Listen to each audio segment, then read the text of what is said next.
So I think we're in a very lucky position to have access to this beautiful car, and also having you here. Thank you very much. We definitely have to do a deep dive into this car and really talk about a lot of details and yeah, it's great. Really excited to do this with you. Thank you. I mean, as you know, the Atlantique is the direct inspiration of this car. That is only the reason why this car exists. It was really a dream from designers, also from the management of Bugatti, to always homage this car in a proper way.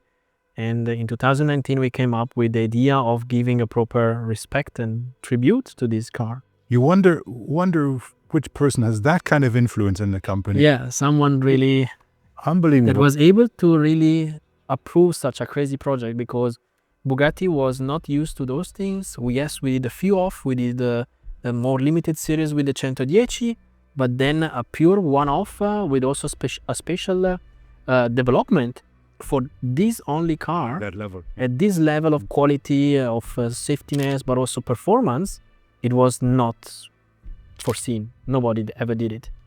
And then, of course, when we take inspiration from historical cars, you cannot just take a car and stretch it and place it on a platform. You really have to take the iconic design elements of that car and transfer into a modern visions. Let's scroll back a little bit there. Exactly. I mean, the history. Bugatti Type 57 SC Atlantique. 4 cars were built in total. 1 was destroyed and rebuilt and sort of partially rebuilt. The 4th one was for Jean Bugatti. Yes, right? the La Voiture Noire. The La Voiture Noire. And that basically disappeared. It disappeared during the Second World War. The car was at the factory, and based on some paperwork and documentation, the chassis number of this car was on a train that was moving to Bordeaux with many other assets. Yes. And this car apparently never made to Bordeaux. Vanished. So it vanished since that time onwards, and nobody knows where this car is. So in some ways, I mean, when you look at the auction prices of a Bugatti Atlantique, in the hundreds, thousands, 100 millions of dollars, this car, I mean, if it ever were to appear, you're speaking about the most valuable car. Yeah, it's considered to be the most valuable car in existence, despite nobody can say it. So it's already a sort of contradiction that someone gives so much high value, but it's because the story behind the values, the historical values of this car is able to generate as appreciation, abstract appreciation. And then to use this story and that name to create something like this, couldn't get any better. Couldn't get any better. Yeah, it has been created a new icon into the new millennium, to be honest. Absolutely. So if we look at the Atlantique, there's definitely a lot of elements within the car that are sort of reflected. First of all, the horseshoe in the front. The horseshoe is the iconic design element that on every Bugatti you have it in a bigger way, in a smaller way. You always have a horseshoe that is very predominant into the front area. Then exactly from the Atlantique with this rivet through the central line, we created this element that is much more visible in aluminium in the center line that goes all through the car from the front to the back. On the original car that was riveted because it was actually, they couldn't weld it. Yeah, the concept car was called Aeroleaf and was made out of electron. Electron is a metal made by aluminium and magnesium. Okay, so and you cannot weld it, so it's got catch fire over 100 degrees.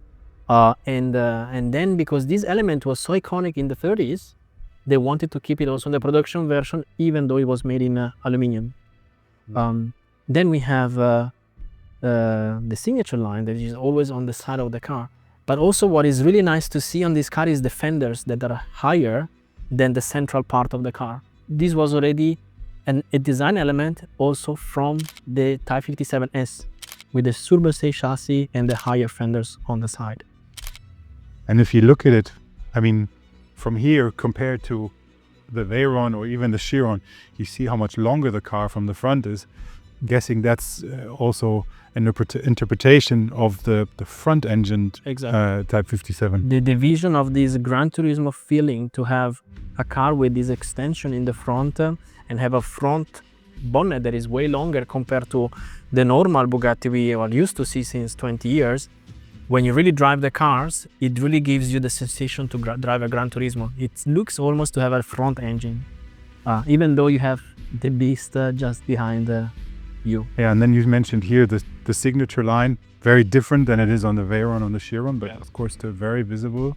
Yeah, the signature line as well, it's called like this because the family members of Bugatti, they always sign with this circle letter, the C of Carlo, but also Rembrandt was also, in his case, was able to create this element, design element that also went into the cars. It was used by Jean Bugatti to separate the colors, the duotone colors from cars. La Voiture Noire was monochromatic, so of course in this case it doesn't have this function, but it's always a design element that we have on our cars in different interpretation, but it's always there. Wouldn't suit the name so well if this would have two different colors, right? Yeah, exactly. And then all the way around you still see this prominent central line. And another element that has been added on the car is the engine that is covered. Usually we always have exposed engine also for the heat, but in this case the interpretation was the two little windows behind the Atlantic, and then they create this pattern that helps already to get the temperature, the heat out of the engine area. But this is really nice because it gives the continuation of the roof, which is something really like you could assume different. Yeah. It's cabin, yes. Right? It's part of the cabin because it shows a front engine car. The proportion, the shape, also those fenders that are very soft line, very sinuous, like a body of a human. But what is really also attractive is when you look lower, when you see this exhaust, which is inspired by the Atlantic. In that case was with five elements. In this case, for proportion, we went to 6. Why not? Why not? Why not? And then also the large Bugatti logo, the illumination. I see a lot of things as well on this car that you're starting to see in the future of Bugatti. So looking at, especially if you look at Tourbillon, there's definitely design elements that sort of started already within this car, which is great to see that these things sort of naturally sort of progress and continue to have their place. Yeah, this is also what we do. It's not that we create a design just for a model on its own. It's the evolution between all the models, and every model gives some hints for the future. In this case, it's really nice to see this lettering that is backlighted. It's the first time that we did on a modern Bugatti that we start to reuse this lettering, but also in this case, light it up is quite unique. And also the tail light. I mean, this was a feature similarly done, I think, on the 110. Yes. Is sort of is a technology that you have, is like LED technology. The 110 had some reference to the EB110, like in a reverse version to the original EB110. And in this case, the Atlantic had very specific lights, which were just roundish on the lower part. But in this case, we had to create something that, of course, stick to the elegance of the car, but also keep some sportiness as well into the visual of the car. One thing that is interesting to point out, and I find really such a cool feature on this car, but I understand, unfortunately, technically it was not possible, but if you look at this wheel, my God, what a beautiful design. I think it's sort of inspired by nature, I guess. Yes, inspired by nature. Is an organic design created in 3D and also printed in 3D, and is also a way to save weight. This is also the philosophy that Ettore Bugatti had with the Type 35 in the early 20s, how to make functionality lighter. So it's beautiful, it's functional, but also it gives the differentiation compared to others. When we look at how Ettore Bugatti developed the Type 35 wheels in aluminum, casted, but also trying to reduce the weight to the minimum, less components, less tooling, less weight.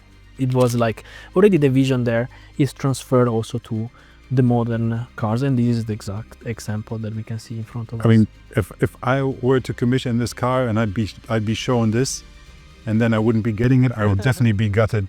It's such a beautiful piece, but I mean, It's such a fantastic concept, though. Yes, it's a concept that in the end brought to the production of the car, but also it supports also the research and development of Bugatti to see how we can push with the technology we have today even further into developing components into the future products, and this is a study. So with how you start up with those first thoughts. Because of the when you look at tourbillon, there's definitely a lot of the technical parts that are 3D printed, and they sort of resemble that design style. Is the philosophy is there, and it's always a matter of time that you usually are able to see this evolution into the future.